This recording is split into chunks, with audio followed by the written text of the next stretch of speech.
Small business owners don't spend enough time thinking about the strategy. We spend way too much time doing.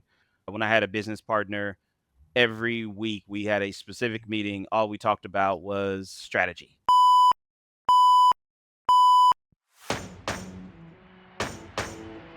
Every leader's journey has moments that are completely uncharted. There's no map, only a problem that needs solving. The most powerful lessons in business often come not from a playbook, they come from stepping into the uncharted. Today, you are hearing a personal account of a specific challenge and the unique solution they forged. This is your space to learn from the real-world experiences of others. Here to draw out the heart of that story is the catalyst for your next bold move, your host, Jess Dewell. You are in the right place for conversations about what it means to be bold in business today, to leverage and lean into what's important to you and what matters so that the goals that have been set, the results that you have coming your way, set up what you want next, set up and improve the way that you think and feel, and the business instinct that you are continuously working to build. In this program, Rosco Graves Jr., the founding member and managing director of Polaxis, is very open with the way our minds influence business, and he actually shares a lot of how his mind works so that we can take a snapshot and bring it out to work with us. There are 3 areas that we're going to dive deep into. The first is, what does it mean to have a comfortable chair and be too comfortable, and how do we get out of it? The second thing is that we naturally seek confirmation bias, and guess what? We avoid it, sometimes all costs, seeking information about answers that are different than ours or ones that we don't want to hear. And we've got to do that anyway. And the third thing is that regardless of the process, having a consistent way with which decisions are made helps create patterns with which to lean in and find untapped potential in your company. So Rosco's leadership spans industry-leading companies in consumer products, oil and gas, and manufacturing. Polaxis is a trusted financial strategic company. Rosco Graves Jr. founded it.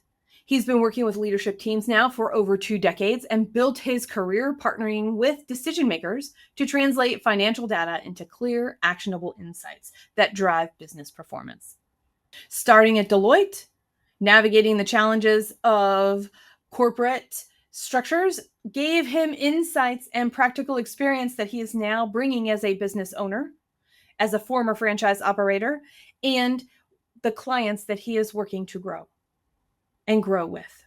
Pessimist, pragmatist to optimist, pessimist, pragmatist. I know you're going to enjoy this conversation that Rosco and I have. Where I want to start is mindset. Mindset around, we both have been around the block a little bit, and we both, in our own ways, I'm sure, have faced confidence crisis. Also, these amazing things when maybe not in the moment, but after we look back and went, holy cow, I can't believe I actually had the confidence to do this thing and it worked out. Mm-hmm. So I want to start right there. Is there a holy cow moment that you've had that you were in the middle of somewhere along your journey, or looking back and reflecting that you were like, wow, I can't believe I actually did that. I had no idea I was going on that path, and look at how big and amazing this is. Wow. I don't know if there's one holy cow moment of that. I think there's a lot of them, and they're the positive and the negative. Yes. And I probably focus more on the negative ones. I got through that. That's what I kind of use. And I think we graduated the same year of high school. Yeah. If that year you would, and you saw me today, I would be almost a completely different human being. I was very meek. I was very calm. You had to pull information out of me. It was all I was thinking the entire time, but my confidence level was not where it is now. And me going from someone that wanted to be an entrepreneur at 18, I wanted to be an entrepreneur. So I chose my college because I had a scholarship, a full scholarship. And I thought, hey, if you're going to be an entrepreneur, you can't have a bunch of debt. So go to a school that's free versus a school that's not free. And that was my thought at 18. But if you would have given me 50 different business ideas that are wildly successful, I would have said no because they were all scary. And just where I am today, as an entrepreneur, full-time entrepreneur, doing things every day that I'm not sure about and learning and taking risks is my cumulative aha moment, as well as, wow, this was a crisis. Either my client had a crisis that I helped him with, or I had a crisis and I helped him with, that this is the validation that, you have it. I'll pause after this, but in corporate America, I worked for a company and they challenged us. One of the executives, when we were getting hired, is, yeah, you worked at all these big companies, but this is what he said, it's easy to be successful there because you have all these resources. You're working with a ton of smart people. You have consultants, you can do all this stuff. You have almost an unlimited budget. Here, you don't have that. And here, if you're successful, it's because like you're working at it and you're figuring it out. And in some ways, that's what I feel like my life is now, is that I don't have this great, huge resource behind me, parachute system that kind of keeps me. You have to figure it out. And you ultimately, 9 times out of 10, you do. 9 times out of 10, you do. And in the 1 out of 10 times you don't, what happens? Life continues. That's right. For the most part, you're not going to get everything right. And I don't think that's the goal. It's to not have the brand killers, the business killers. And so you have to change your perspective. I'm a perfectionist at heart, but I've had to change my perspective to say, I know I'm not going to get this right, but I don't need to get it 100% right. And being accounting degree, finance, you want everything right, but that's either not necessary or it's just not even feasible. That's interesting. On a Okay. scale of 1 to 10, can Okay. you sense when you're in that place where you still have a moment to keep it so that whatever challenge is being faced, it doesn't have to be the 1 in 10? It can become part of the 9 and 10 of sort of success. Do you see a point of Yes.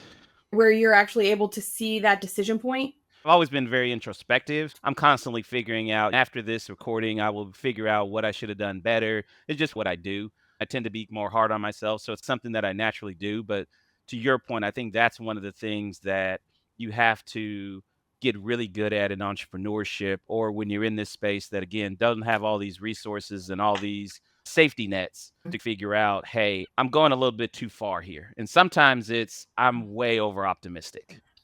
Yeah. I am seeking people that are going to tell me that I'm right and that this is the best thing in the world. And you have to figure it out on your own. You have to say, well, I need to slow down.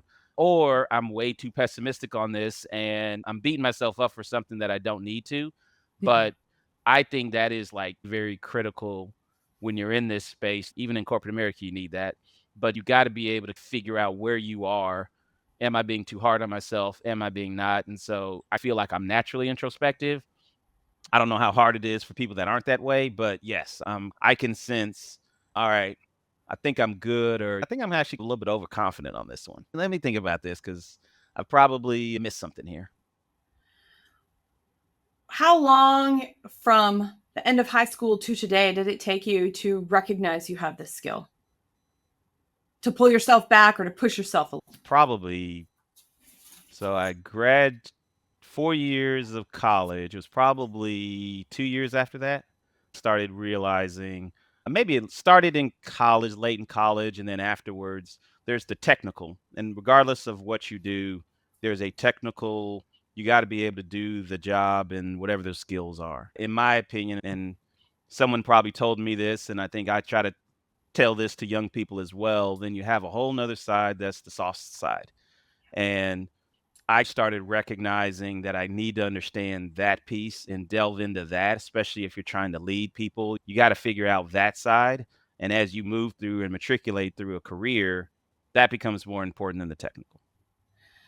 Okay, I wish I was you. You I'm really still don't. figuring this part out. That's why I'm like 2 years after you decided. I'm so like. But again, I'm so introspective. I'm like constantly thinking about what did I do and I didn't do that right. And at the same time, I'm still not talking to anybody. You meet me in the grocery store, I'm saying hello. I'm very cordial, but I'm too scared to actually say anything to you.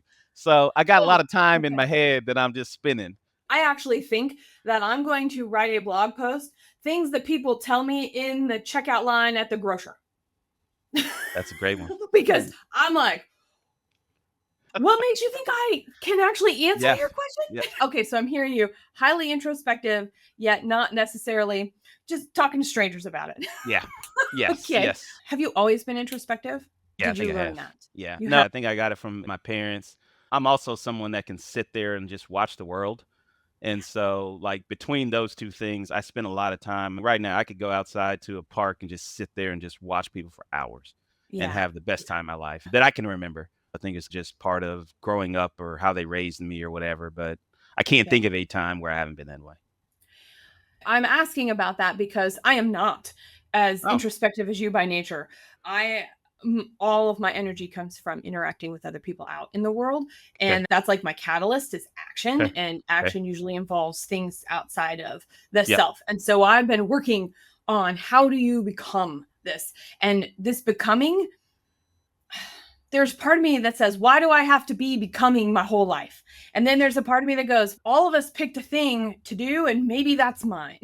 Yep. So I have to work hard at the introspection piece. So Yep. if you don't mind, I'd like to stay here a minute because for Yeah. those out here who are like you, I want them to be able to claim this power that they have even more and be like, I didn't know I could use it in this way. Yep. And for people more like me, of there is a way that we can use maybe just one of these things Yep. to help us launch faster, recover better, Yep. bounce higher, choose scarier. I'm even going to Yeah. put that out there. Yep. If you were to break down your introspection and your ability to, because you've now said it several times, of something happened, I'm going to assess it, I'm going to make some decisions about it and move forward. Are there a few things that come to mind that you can articulate and identify? This is part of my process. It's evolved over time. What do I need to do here or how I'm being introspective? Yes. Part of it is a little bit, and this may be weird, but it's like, how calm am I? Sometimes it's calm in my decision making, but then also, am I missing something in this process? I need to be confident in my decision making, but at the same time, I can be too calm in this process, and that becomes more scary. I focus on when I'm complacent, when I'm calm, but not like a good calm. I'm just, life is good. Those are the times when I tend to go, I need to dig in versus life is great and I need to pull out, if that makes any sense. It Um, does. You're describing like comfortable cherishness. like Okay. it's the comfortable. So that's one of the things, and it may be good, it may not be good, but like being comfortable isn't where I need to sit. Mhm. Yep. And it's probably something that I have worked on over time where I'm more comfortable in the uncomfortable. So comfortable, that's when like the red lights, the flashing, that's when the sirens go off because I'm missing something or I'm not doing something I need to because the comfort is just, it feels so great. And in business, I think that's one of the things. Your business is going up, your business is going down. It's the comfortable places. And I totally understand and it's hard. Trying to get $1 is hard. So when you finally get 10, you feel great. But at the same time, you can't be complacent and say 10 is going to be for the rest of my life. Yep. And so that's where I tend to lean in, lean out. We talked about this like working. So then, okay, I'm comfortable maybe, but then maybe I need to be working on something else. I need to be thinking about something else. Life is so great right now. And what am I going to buy? That's the other part. Like when I get to the point of, ooh, in 2 months, I'm going to go buy this and this. Bingo, red flags, sirens. Are you Okay. missing something? Are you sure that in 2 months that's going to happen? Okay. And for me, Uh-huh. I'm a numbers guy. Pull out a piece of paper and am I truly going to get there? A lot of times, that's not actually going to happen in 2 months. It's going to happen in 3 months. It's going to happen in 6 months. Or, man, I completely and utterly forgot about, I need to really be investing over here. That's where I need to go. So that's one of the things that I've used is, all right, how comfortable am I? And if I'm too comfortable, this is actually when I need to figure it out and lean in versus, hey, it's time to just sipping the Mai Tais and hanging out. Gee, okay, now I'm going to ask a silly question. Do Okay. you Okay. have beaches in the Dallas area? No. There's probably some beaches at lakes, but I do Okay. not go to them. No. Okay. Yeah, they're not. But there are places. My wife and I go to travel. We will Yeah, okay. find a I was beach. going to Yeah. say, I'm thinking that's you're going out of the Dallas area to sip Mai Tais because There you go. and was that a right assumption to make for whatever reason? If somebody says Mai Tais are their favorite, I know they're beach people. So I was actually going to say, I don't know that I've had a Mai Tai, When I actually said it, I'm like, I don't know if I've actually had a Mai Tai. I think I have once, but I think they're sweet if I remember correctly, and I don't like sweet drinks.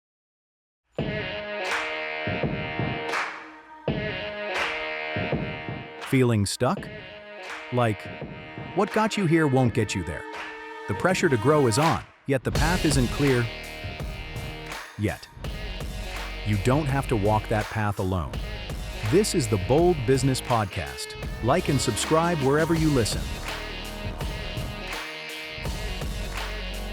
Your host, Jess Dewell, is the strategic partner you've been looking for, asking the questions that truly matter. It's time to break the inertia and get the perspective you need to make your next move. In your business, who balances your thinking by thinking differently? So I have a group of people, and I need to actually extend that group. But part of it is myself. Again, I have this Yeah. introspectiveness. Part of it is that I have a group of people that I can go to that I know I have. We all have the people that are going to, great idea. I think it's called the mom effect or something, right? As you go to your mom and your grades were the best, you were the greatest kid in the entire world. So you always have those people. You need those people. Sometimes you just need that Mhm. pick me up. But I'm always searching for those that also will tell me that's a bad idea or a question. And it doesn't mean I stop, but what it means Mhm. is I need to understand where they're coming from. So I did have a business a couple years ago that kind of came to me. So then I started thinking about who can I talk to that kind of has more experience in this than I.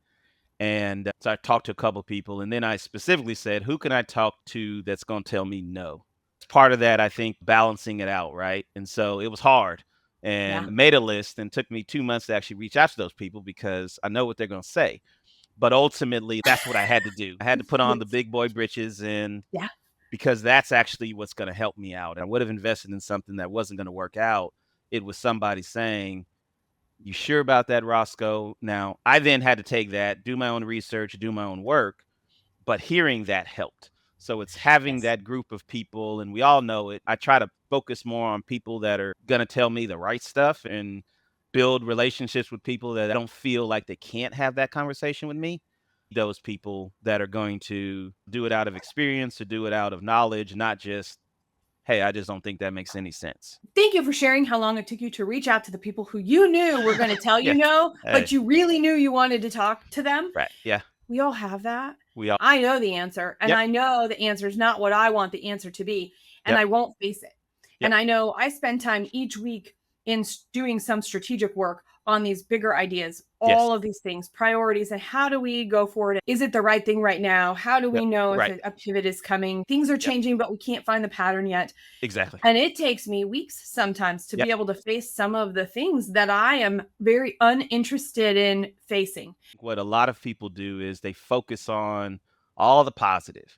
And in some degree, I think that's where I think overall, I'm not a pessimistic person. I've had some people tell me that. I'm an optimistic person, but I think I'm balanced. And Okay. what I've seen sometimes is optimism can be your biggest impediment to success. Yeah. You go down rabbit holes, you focus on stuff, you work through stuff that doesn't is never going to work, but you will never see it because you're so optimistic or you're just going to figure it out and it's no, that just won't work. I can always go back and say, I knew this wasn't going to work. I want to hear that it Yeah. wasn't going to work. It to work. There was something in me, had nothing to do with the numbers, had nothing to do with the market. All this is telling me one thing, but I Yes. just wanted to do something else in this way. And it's Yeah. probably going to be wrong, but I'm willing to accept it because this is just what I want to do. Yeah. Now, I should not eat double cheeseburgers, but I really have to have one today. And I'm just going to, and I know it's bad for me, but Yeah. this tomorrow I'll eat healthy, but that's what I'm going to do.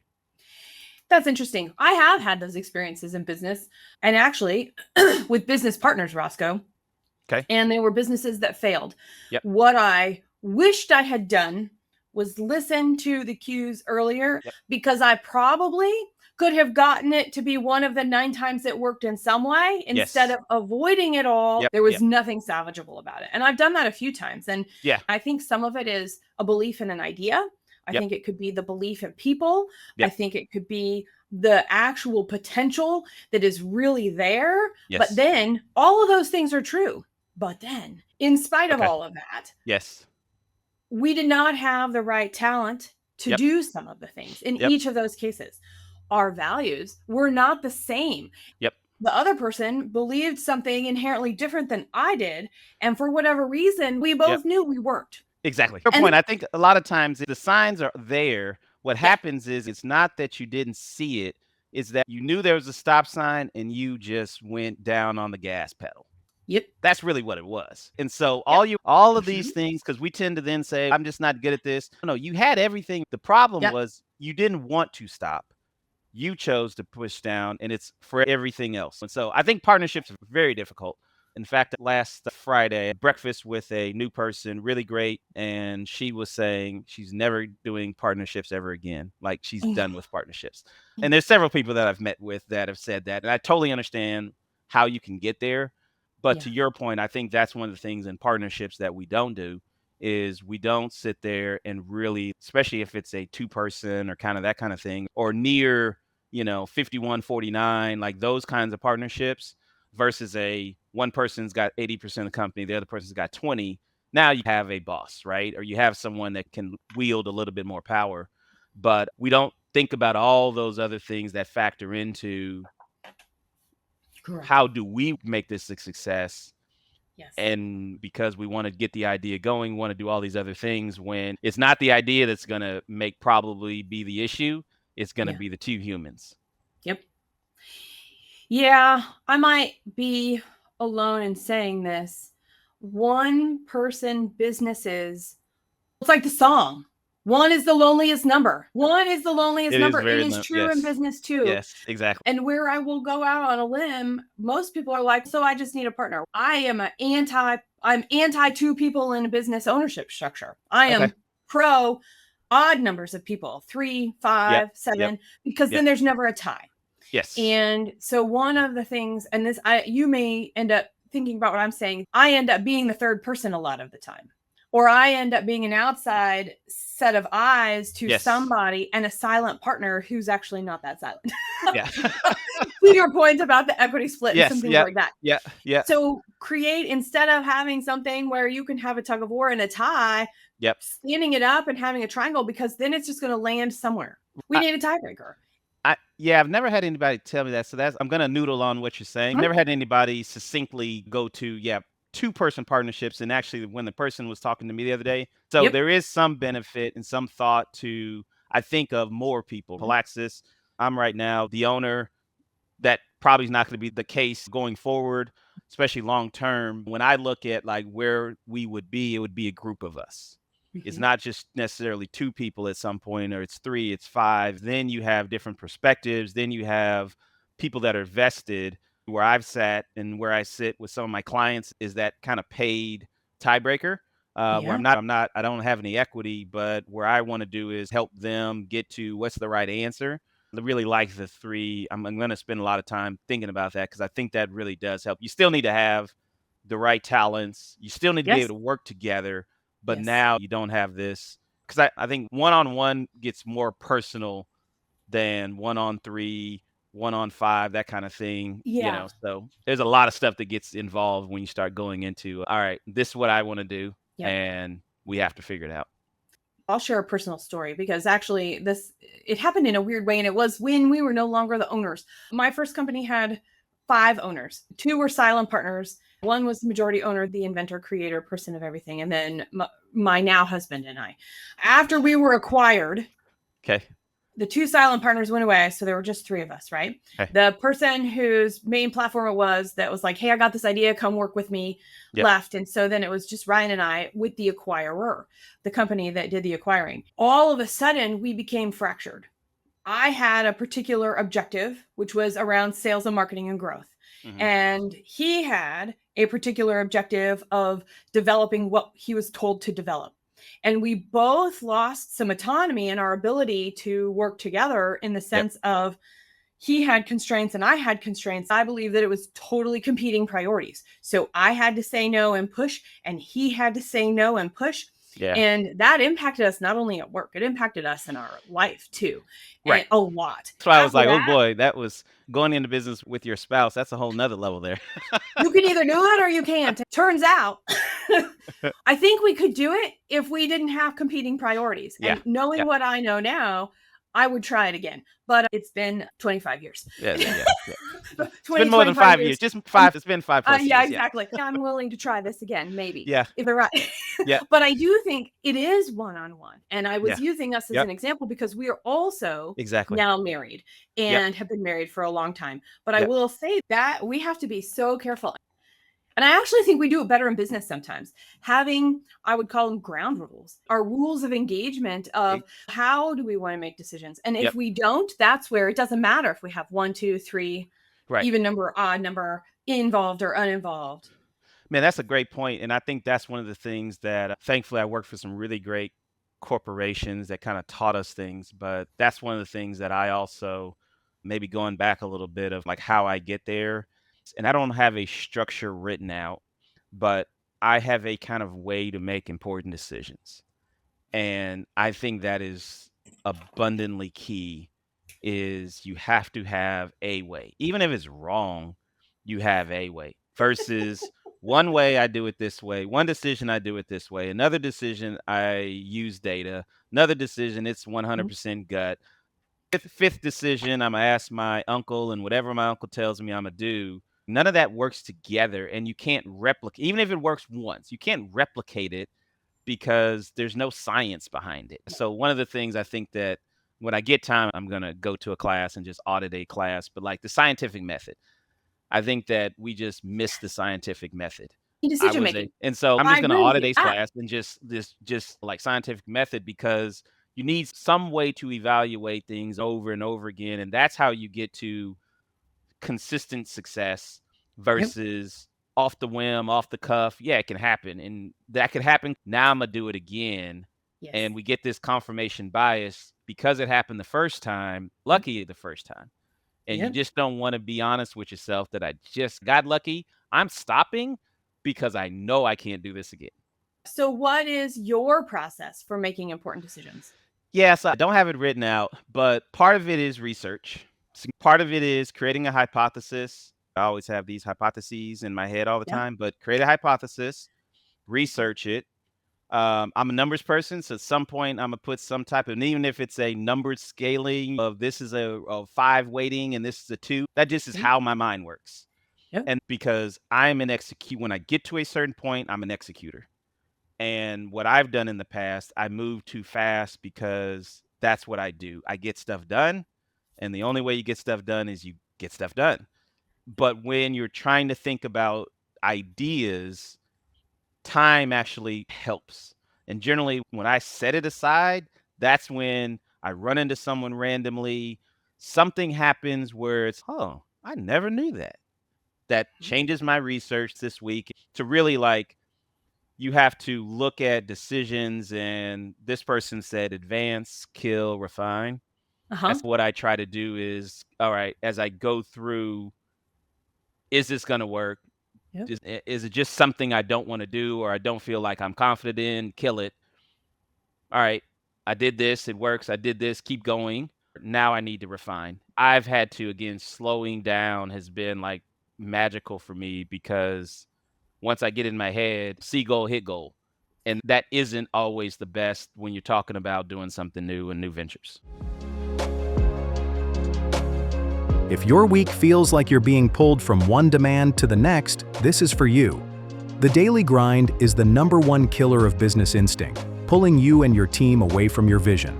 Reclaim your strategic edge with the Present Retreat. This free guide from Red Direction is a simple, powerful framework to carve out the space you need to filter out the noise, make the right decisions, and lead with clarity. The ability to go, I've gotten as far as we have gotten, and now we're going to pause. Business instinct. Okay. I also use business instinct in another way, Rosco, which it's somewhat our intuition. I know right away this has potential and it has high potential. If whatever my threshold is, for me, it's 70, there's 70% potential here. I'm like, ooh, I want to look at that sooner. Yep. If there's only 10 or 20% potential, I put it in a different holding place. Yep. And I look at it quarterly or annually. Got it. Because I don't want them to go away. Yep. I actually have done this on paper too. Wow, that's really great. Because I don't know about you, but I take notes. So Yes. you should see my notes for our thing. When I'm out and about, it could be in the grocery store line. It could be in my car. So it's a voice memo. I have two places. I have an electronic place and a physical place. Okay. Look at this. I've got actual sticky notes of Wow. all my ideas in the last week. Wow. I'm an idea person. There you go. I'm going to put it aside. I actually start with my ideas to go in who bin, and I review them once a week. And if That's they have actually potential, amazing. Yep. like in the next 12 to 24 weeks, I'll be like, cool. Yep. I'll look at that a little bit more now.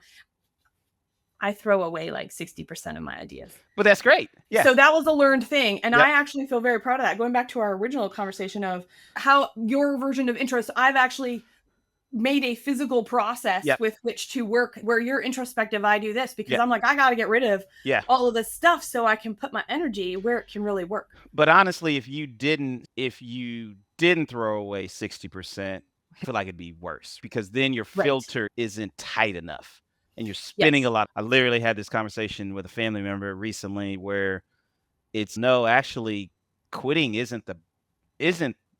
that's not the enemy. 'Cause if you figure out it's not worth your time, Yeah. continue Fast, to go. quit fast. Just Yeah. move on, right? And Yes. so the research helps, but there's a little bit of that business instinct. My wife has Yes. been very helpful to me that there's instinct in you, got a feeling, and sometimes that is pushing Yeah. you or pulling you away from things. Uh-huh. So to listen to that, as you go through, you feel it as I do my research, as I look. And again, I'm going to look at all the places that say this is the greatest thing in the entire world. I'm Yep. going there first. Sorry, Yep. that's what's happening. That's going to take me some time, but I'm eventually going to go to that website or go to that research or go to that paper that says this is the worst idea in the entire world. I need to see both. Yep. I need to see both. Yep. Without seeing both, I'm not balanced and it's confirmation bias. And wow, I need to actually do that. The idea boxes. I have got something idea that I like it. Yeah. They Electronic. have a name. Oh, there you go. And actually, I have in my notes on my computer, I have my now and near note where I'm like, I put my voice memos and I put my other random notes if I'm doing other things. Let me ask you this question. Having those thoughts, and I'm sure some of those thoughts are random, some may be associated with current business or future businesses, but do you ever have the situation where you have a completely new business idea, but somehow that thought or the work for that affects something current or gives you insight into the current? Yep. And what I end up finding is one of two things. So this new idea, how much in the scope of my like red direction, how much in the scope of this is with red direction? Is it truly a new idea? Got it. The majority of the time it is not. Okay. I think it is. I want it, but if it's within here. So then the real question is, how come I think it's new? Ah, and is it because of the way we're doing business? Exactly, Is it because of who we've defined our ideal client to be? Is it because of the way our infrastructure and our resources are allocated? And so I end up using some of those new ideas that are for other things that actually improve what we're doing. So because it's outside and I get to look at it differently and I'm like, wait, it'll actually work here. How awesome. Yeah. And some things, if it's systematized, it will always work for a new business. Yeah. I think that's why it's good. We don't spend enough time, small business owners don't spend enough time thinking about the strategy, thinking about, we spend way too much time doing. I have time on my calendar. When I had a business partner, every week we had a specific meeting. All we talked about was strategy. Yep. Not, I do that. did this get done? Do that because you need it. The reward, the benefits are just amazing. Think about just wild and crazy stuff because that's where I find something that's hey, that actually like works with my business, or it may not work. It does. But if I'm only focused on what I do and that's my entire life, I don't see these other options that can impact my business significantly. Did you keep your strategic time? I do. Good. But part of it is I'm not disciplined in it. Okay. But part of it is right now, last probably 4 months, the minute my head hits the bed, my mind starts going. And so I have it every night. You got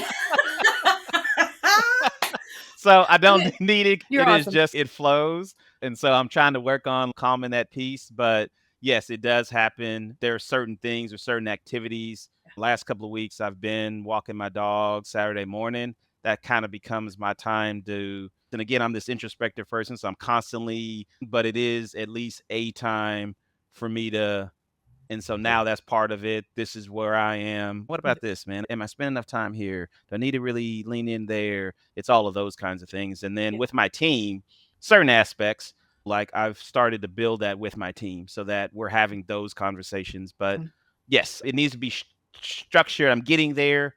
I will tell you, embrace that it's showing up at bedtime. And I hope And that's hard for me to do. unsolicited advice for you, Uh-huh. paper and a pencil, or go into the closet since you're not alone, voice it out into a memo and just get it out and say, I'm going to give myself 5 minutes and I'm just going to write. I'm going to give myself 5 minutes and I'm just going to talk. Yep. And then hopefully that will help with the rest of your sleeping versus arguing with it, facing it, taming it. There's a true element of that. Yep. But you're right. I actually, when my mind goes crazy like that, my discipline in my present retreat isn't what it should be, which means I'm not using the time appropriately if this stuff is showing up other times. Right. Yep. Because the other thing I will tell you is by having that, I'm much more not only efficient with my time during the week, I have less distraction in terms of switching to, I don't evaluate new ideas as they come up anymore. Yep. Everything that is a word, if somebody or something shows up and it's fleeting and I can't say yes because I know I haven't done enough present retreat time, or it's really a no. And if it can't wait a week, or even we're recording on a Friday. And so my present retreats are always on Mondays. If it can't wait over the weekend, then even that short of a time, I'm like, meh, okay, I'm sad to miss out. Yep. That's a boundary / buffer that I have created because I know ideas are awesome. And once they start coming, they always come. Yep.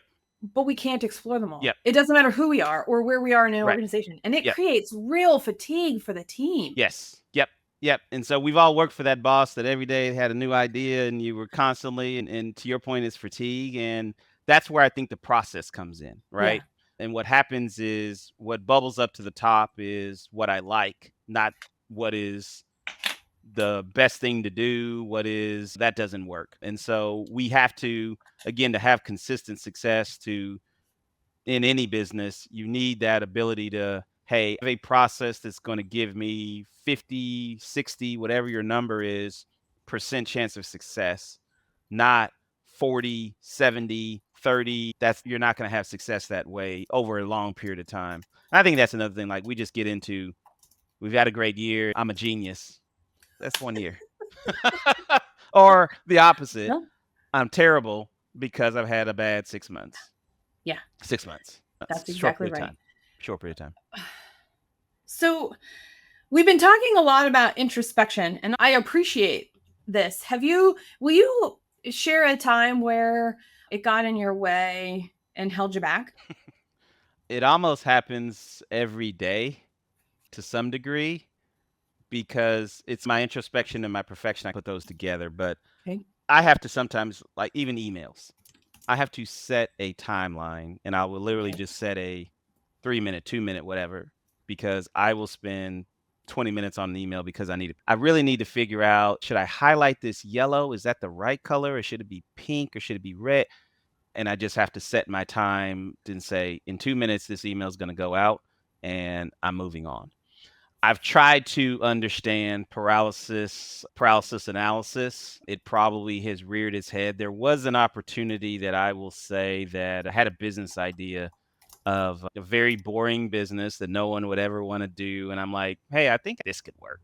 And I did some research and kind of what I thought was nobody was doing it. But I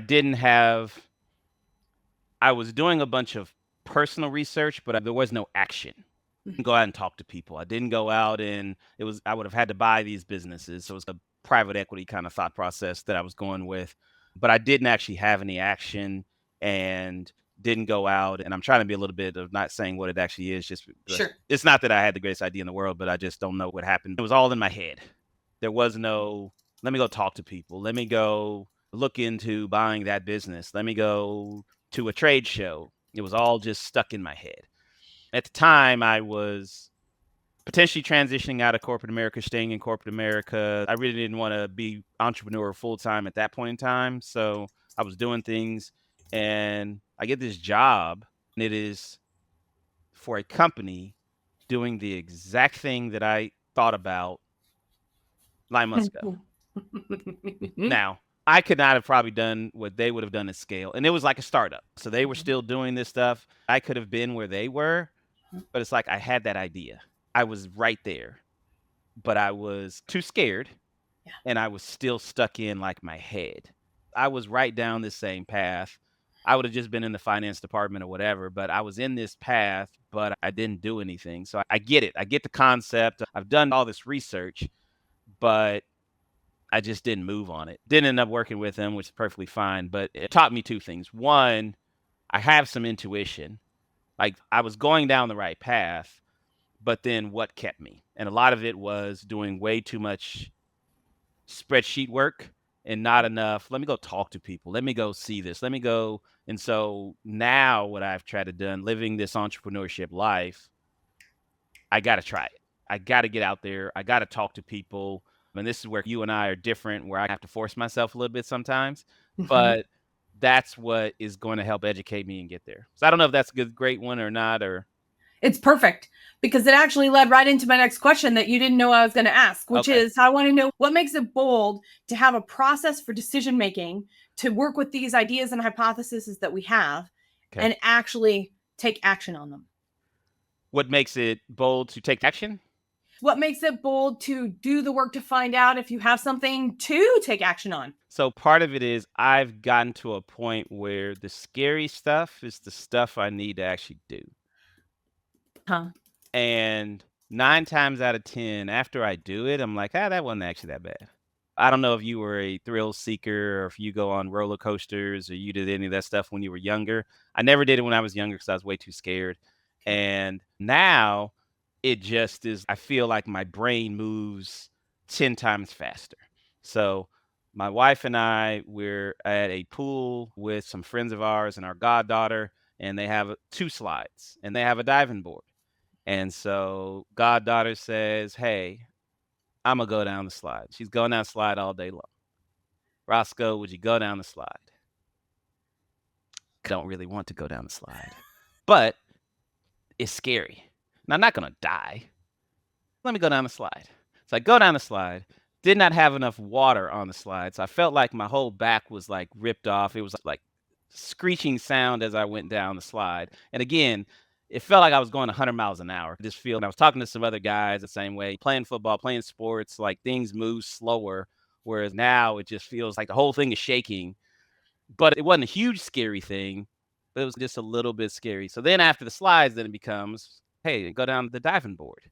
I haven't been on a diving board since I was probably 12. Again, I'm not going to die. So now it's, I'm going to go down the diving board. I didn't try a flip. That's where I stopped. But it's doing these little bitty things. Yeah, you're not going to die.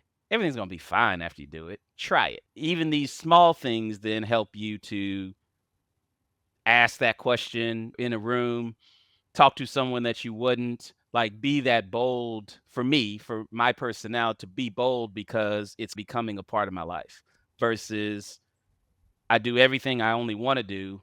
And now when I need to do this, it's like Mount Everest. Whereas if every day I'm doing something that's I'm a little bit scared about it, then it just becomes part of my life. And even to the point of sometimes it's been a while since I've done something new. Boom. Whereas 15, 20 years ago, doing something new, that's a lot.